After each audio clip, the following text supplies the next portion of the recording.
नमस्ते। भारत की संस्कृति में प्रकृति न केवल एक संसाधन है बल्कि एक आराध्य शक्ति के रूप में हम इसे पूजते हैं। कहीं पर वनों को देवता माना गया है, वृक्षों को देवता माना गया है, नदियों को माता कहा गया है और हमारे आसपास मिलने वाले बहुत से प्राकृतिक संसाधनों के संरक्षण में हमारी भूमिका को समझाया गया है। तो आइए आज के अध्याय में हम समझते हैं भारतीय कला, साहित्य और अनुष्ठानों में प्रकृति की एक अमिट छाप को, जिससे हमारे प्राकृतिक संसाधनों और पर्यावरण की नींव जुड़ी है। तो चलिए आज के अध्याय को शुरू करते हैं, जिसमें सबसे पहले आज हम समझेंगे शास्त्रीय साहित्य में और काव्य में प्रकृति की छवि। हमारे यहाँ पर जो भी ज्ञान संबंधित प्राचीन शास्त्र पाए जाते हैं, उनमें प्रकृति किसी न किसी तरीके से एक भाग रखती है, एक रोल प्ले करती है। उदाहरण के लिए कालिदास जी द्वारा लिखे गए अनेकों, चाहे उनकी कोई भी कृति आप देखें, कहीं ना कहीं किसी न किसी तरीके से प्रकृति का मेल उनमें होता है। तानसेन द्वारा जो गीत गाए जाते थे, राग गाए जाते थे, जैसे राग दीपक, राग वर्षा, राग मेघ इत्यादि, ये सभी डायरेक्टली मनुष्यों का प्रकृति से संबंध दर्शाते हैं। ऐसे ही कालिदास की रचनाओं में मेघ, वर्षा, ऋतुओं का एक सौंदर्यपूर्ण चित्रण मिलता है। ऐसे ही ऋतु संहार में प्रत्येक ऋतु के साथ मानव भावनाओं को जोड़ा गया है।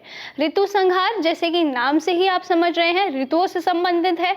और मेघदूत में मेघों के बारे में चर्चा की गई है। मेघों को यानी बादलों को संदेशवाहक बताते हुए प्राकृतिक पर्यावरणिक संकल्पना बताई गई है। ऐसे ही वैदिक ऋचाओं में अग्नि, वायु, पृथ्वी इत्यादि को देवता कहा गया है। तो शास्त्रों में भी, हमारे प्राचीन ज्ञान में, कथाओं में, पुस्तकों में भी प्रकृति से संबंधित बहुत से ज्ञान मिलते हैं। आइए आगे चलें और समझें परंपराओं में पूजनीय वृक्ष, नदियों और प्राणियों के बारे में। भारत की संस्कृति में नदियों को माता कहा गया है। गंगा मैया, यमुना मैया इत्यादि न केवल नदियां हैं बल्कि मातृ शक्ति का प्रतीक है। ऐसे ही हमारे यहाँ मिलने वाले अनेक पौधे, जैसे पीपल, वट, नीम इत्यादि, इन पेड़ों की न केवल पूजा की जाती है बल्कि ऋतुओं से भी इन्हें जोड़ा जाता है। अनेक पर्व होते हैं, त्योहार होते हैं, जिनमें इनका बहुत इम्पोर्टेंट रोल होता है। ऐसे ही प्रकृति में मिलने वाले जो पशु हैं, उनसे संबंधित भी हमारे पास एक बहुत सारी चीज़ें हैं।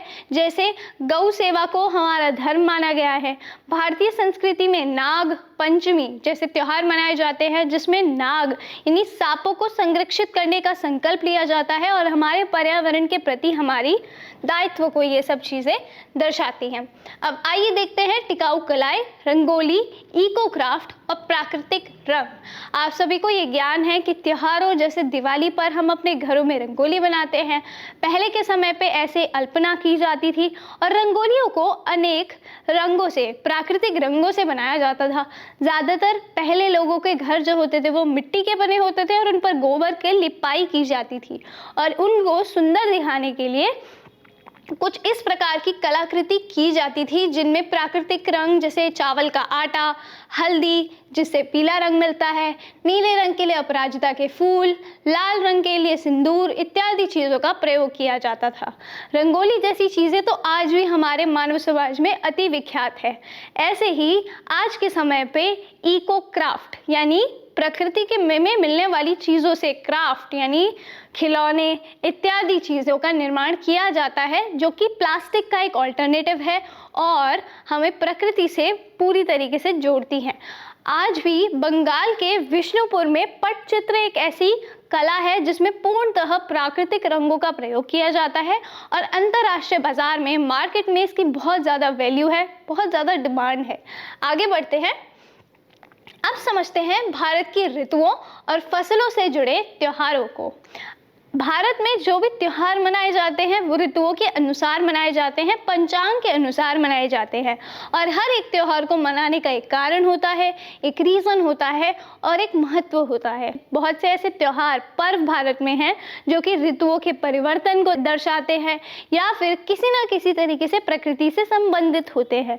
उदाहरण के लिए मकर संक्रांति, जो कि उत्तरायण को दर्शाता है, सूर्य के उत्तरायण होने का एक प्रतीक मकर संक्रांति है और मकर संक्रांति फसल चक्र में परिवर्तन को दर्शाती है। ऐसे ही त्योहार जैसे पोंगल, लोहड़ी फसल के कटने और नई फसल के बोए जाने का एक प्रतीक है जो कि प्रकृति से हमारे संबंध को दर्शाती है। ऐसे ही बसंत पंचमी जैसे त्योहार हमें प्रकृति से जोड़ते हैं, प्रकृति के बदलते रंगों के साथ अपने जीवन को भी परिवर्तित करने का उदाहरण या उद्देश्य हमें देती है। अब समझते हैं लोक कथाओं और कहानियों के बारे में जो कि प्रकृति के प्रति सम्मान सिखाती हैं। भारत के अलग अलग क्षेत्रों में ऐसी बहुत सी पटकथाएं विख्यात हैं, प्रसिद्ध हैं, जिनमें प्रकृति मनुष्य की इंटरकनेक्टिविटी दिखाई गई है।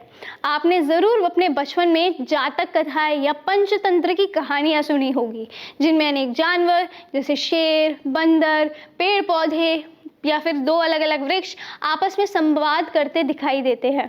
और जब बच्चे इन कहानियों को सुनते हैं, समझते हैं, तो ऐसी एक चेतना उनके अंदर निर्मित होती है जो कि प्रकृति से उन्हें जोड़ती है।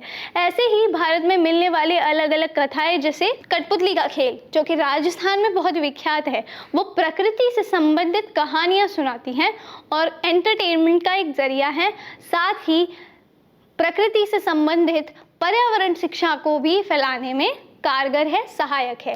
तो आज की कक्षा के लिए इतना ही। अब हम आपसे मिलेंगे अगली कक्षा में।